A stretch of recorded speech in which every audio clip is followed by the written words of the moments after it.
কি করব? কিভাবে এই বিপদ থেকে উদ্ধার পাবো? হে আল্লাহ, আপনি আমাকে এই বিপদ থেকে উদ্ধার করে দেন। আসসালামু আলাইকুম আলী ভাই, কি খবর? অনেক চিন্তিত মনে হচ্ছে আপনাকে। ওয়ালাইকুম আসসালাম। একটা বিপদে পড়েছি ভাই। কি করব কিছুই বুঝতে পারছি না। এদিকে সংসার অচল হয়ে আছে, স্বামী স্ত্রী কেউ কারোর সাথে কথাও বলতে পারছি না। কেন, কি হয়েছে আপনার সংসারে? কেন আপনারা স্বামী স্ত্রী কথা বলতে পারছেন না? সে অনেক কাহিনী ভাই। বলেন না ভাই, যদি আপনার কোনো উপকারে আসতে পারি। জানেনই তো ভাই, প্রায় বছর খানেক হলো বিয়ে করেছি। সংসারে আমি আর আমার স্ত্রী আয়েশা দুজনেই দুজনকে খুব ভালোবাসি। কিছুদিন পর তার কাজকর্মের সুবিধার জন্য তার পরিবার তাকে একটি গোলাম পাঠায়। মেয়েটার নাম সুলতানা। গোলাম মেয়েটি আমার স্ত্রীর সব কাজ করে দেয়, এই জন্য আমার স্ত্রীও তাকে খুব পছন্দ করে। এভাবেই সুখে শান্তিতেই কেটে যাচ্ছিল আমাদের দিন। দুঃখের কোনো ছোঁয়া লাগেনি। তারপর হঠাৎ একদিন আমার স্ত্রীর সাথে ছোট একটা ব্যাপার নিয়ে কথা কাটাকাটি হয়। সেই থেকেই আমাদের মাঝে কিছুটা দূরত্ব তৈরি হয়ে যায়, কিন্তু তারপরও সংসার চলছিল। কিন্তু হঠাৎ সেদিন ঝগড়া একদম চরম পর্যায়ে চলে যায়। আপনার সাথে কোনো কথা বলার ইচ্ছাই আমার নেই। তাই নাকি? তবে যাও যাও না বাপের বাড়ি, কথা বলতে কে বলেছে? আপনি তো কথা বলতে আসেন, আমি যাই আপনার কাছে। কি? আমি যাই তোমার কাছে? তুমি আসো না? ঠিক আছে, আর কথা বলবো না। আমি যদি তোমার সাথে আগে কথা বলি, তাহলে তোমার সাথে আমার সম্পর্ক চিরতরে শেষ। তুমি তালাক। কি এত বড় কথা বলেন আপনি আমাকে? ঠিক আছে, আপনি যদি আগে না কথা বলেন আমার সাথে, তবে আমিও আগে কথা বলবো। আর যদি বলি, তবে আমার গোলাম আজাদ হবে। তারপর থেকে সেই যে আমাদের কথা বলা বন্ধ হলো, আজও বন্ধই আছে। ইয়া আল্লাহ, রাগের মাথায় কি ভীষণ বিপদ ডেকে এনেছেন। কি করব বলেন? এখন রাগ কমে গেছে, কিন্তু চাইলেও কেউ কারোর সাথে তো কথা বলতে পারছি না। তাই আফসোসের শেষ নেই ভাই। এজন্যই রাগ করা ইসলামে নিষেধ। রাগের পরিণতি ভালো হয় না। ভাই, আমি আমার স্ত্রীকে তালাক দিতে চাই না, আর সেও চায় না তার গোলাম আজাদ হোক। এখন কি করব বুঝতে পারছি না ভাই। বুঝতে পারছি, আপনারা দুজনেই শয়তানের ধোকায় পড়েছেন। এমন কোনো উপায় আছে যাতে আমরা শয়তানের হাত থেকে বের হতে পারবো? ভাই, আপনার এই মুহূর্তে ভালো কোনো আলেমের পরামর্শ নেওয়া উচিত। একজন প্রকৃত আলেম এ ব্যাপারে আপনাকে সাহায্য করতে পারবে। কোথায় পাবো প্রকৃত আলেম ভাই? চলেন, আপনাকে নিয়ে যাচ্ছি একজনের কাছে। অনেক মেহেরবানি হবে ভাই। হুজুর, সবই তো শুনলেন। বেচারা রাগের মাথায় কসম খেয়েছিল ঠিকই, কিন্তু এখন তার আফসোসের কোনো শেষ নেই। দেখছেন না কেমন পেরেশান হয়ে আছে। দয়া করে আমাকে এমন একটা উপায় বের করে দেন যাতে আমরা আবারও কথা বলতে পারি, আর আমাদের তালাকও না হয়। সম্ভব না?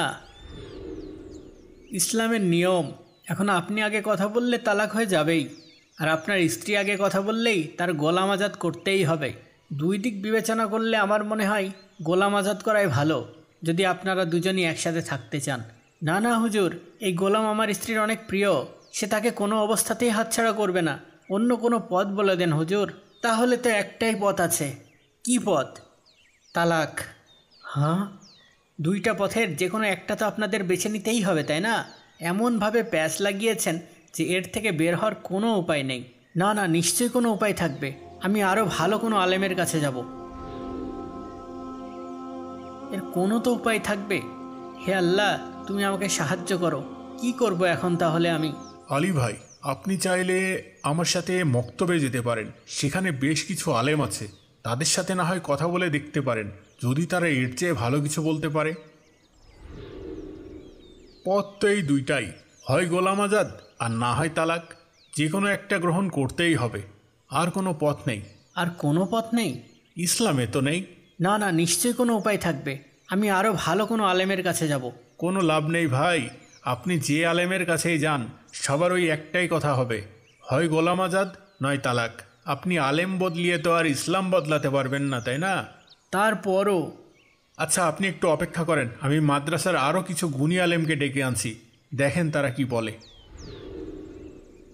আপনারা সবই তো শুনলেন, এবার আপনারাই বলেন এখন কি ফতোয়া হবে ওনার জন্য। যদিও আপনি রাগের মাথায় তালাকের কথা বলেছেন, কিন্তু ইসলাম এ ব্যাপারে বড় কঠিন। আপনি শর্ত দিয়েছেন যে আপনি আগে কথা বললেই সে তালাক। তাহলে আপনি কিভাবে কথা বলবেন বলেন?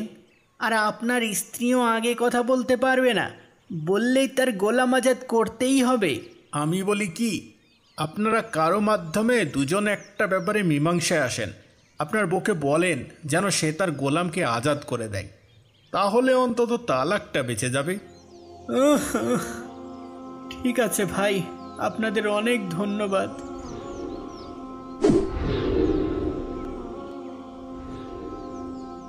না না, নিশ্চয়ই কোনো উপায় থাকবে। আমি আরও ভালো কোনো আলেমের কাছে যাব, কিন্তু কোথায় পাবো এমন আলেম যে আমাকে একটা উপায় বের করে দিতে পারবে? আসসালামু আলাইকুম আলী ভাই, কি ব্যাপার, অনেক চিন্তিত মনে হচ্ছে। ওয়ালাইকুম আসসালাম। হ্যাঁ ভাই, চিন্তিত তো বটেই। এদিকে কোনো সমাধান তো হলো না। সব হুজুরদের ওই একই কথা, হয় তালাক না হয় গোলাম আজাদ। ভাই, একজন আলেম হলেই যে সব জানবে এমন তো নয়, তাই না? আলেমদেরও তো ছোট বড় আছে, জ্ঞানের কম বেশি আছে। অনেক জ্ঞানী আলেম কোথায় পাবো ভাই? বড় হুজুরের নাম শুনেছেন? ওই যে বড় মসজিদের ইমাম। শুনেছি তো, কিন্তু উনি তো হজে গিয়েছেন অনেক দিন, উনাকে এখন কোথায় পাবো? উনি গতকাল বাড়িতে ফিরেছেন, আপনি তার কাছে যান, নিশ্চয়ই সে আপনাকে একটা ভালো ফতোয়া দিতে পারবে। অনেক মেহেরবানি ভাই, আমি এক্ষুনি যাচ্ছি। আসসালামু আলাইকুম আলী ভাই, কি খবর? হুজুররা কি ফতোয়া দিল, তালাক না গোলাম আজাদ?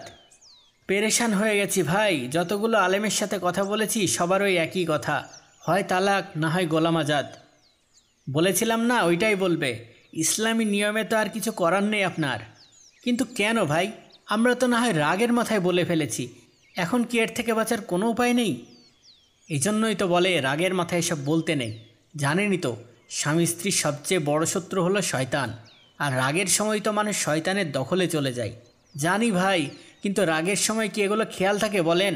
তা থাকে না, কিন্তু এই যে এখন পস্তাতে হচ্ছে। যাই হোক ভাই, আমি হার মানব না, আমি আরও বড় হুজুরের কাছে যাচ্ছি। আবার কোন বড় হুজুরের কাছে যাচ্ছেন? অনেক হুজুরদের কাছেই তো গিয়েছেন, এই শহরে তো এই আলেমগুলো ছাড়া আর কোনো বড় হুজুর নেই। আছে একজন, বড় মসজিদের ইমাম, এই শহরের সবচেয়ে বড় আলেম, কিন্তু উনি তো অনেক দিন হলো হজে গিয়েছেন, গতকালকেই বাড়িতে ফিরেছেন। এখন আমি ওনার কাছে যাচ্ছি, নিশ্চয় তিনি আমাকে কোনো ভালো উপায় বলতে পারবেন। ঠিক আছে যান, তবে ভাই ইসলামের বিধান একটাই, আলেম বদলিয়ে তো আর পরিবর্তন করা যাবে না। এখন আমি কি করব হুজুর? আমি রাগের মাথায় বলেছিলাম, সকল আলেমই বলেছে যদি আমার স্ত্রী আগে কথা বলে তবে গোলাম আজাদ হয়েই যাবে, আর আমি আগে কথা বললে তালাক হয়ে যাবে। এখন আপনি আমাকে একটা উপায় বলে দেন যেন গোলামও আজাদ না হয় আবার তালাকও না হয়। বড় আশা করে এসেছি আপনার কাছে।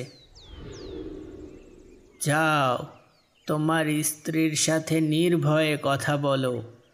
হ্যাঁ, কোনো ভয় নেই, তালাক হবে না। সত্যি? আমার কোনো কিছু করতে হবে, কাফারা বা কিছু? কিচ্ছু করা লাগবে না, যাও তুমি। আজ যে আমার কি খুশি লাগছে। আসসালামু আলাইকুম হুজুর, বলেছিলাম না কোনো উপায় ঠিকই হবে, হবে না তালাক। মানে বড় হুজুর বলেছে তালাক হবে না, কথা বলতে পারবো, আবার গোলামও আজাদ করতে হবে না। ইয়াল্লা, কি বলেন? এ কেমন ফতোয়া দিলেন বড় হুজুর? এ তো অবাক করা ব্যাপার। আমরা তো বড় হুজুরকে আমাদের ভিতর সবচেয়ে বড় জ্ঞানী ভাবতাম, সব আলেমদের চেয়ে বড়র মর্যাদা দিতাম। ওনার মতো এমন একজন আলেম কিভাবে এমন জ্ঞানহীন ফতোয়া দিলেন? হ্যাঁ ঠিকই তো, শর্তযুক্ত তালাকের ক্ষেত্রে যদি শর্ত পাওয়া যায় তাহলে তো তালাক হবেই, এখানে আবার হবে না কিভাবে, এটা তো বুঝে আসলো না। উনি যখন বলেছেন তখন ভেবেই বলেছেন নিশ্চয়। এটা তো কোনো ছোটোখাটো ব্যাপার না। হ্যাঁ, আর এমন না যে শুধু আপনার সাথেই ঘটে শেষ, এটা আবার যদি অন্য কারোর সাথে ঘটে তখন? হ্যাঁ, এই ব্যাপারটার একটা মীমাংসা হওয়া দরকার। চলেন সবাই বড় হুজুরের কাছে যাই, তিনি কিভাবে এমন জ্ঞানহীন একটা ফতোয়া দিয়ে দিলেন অবশ্যই এর ব্যাখ্যা তিনি দিবেন। হ্যাঁ হ্যাঁ,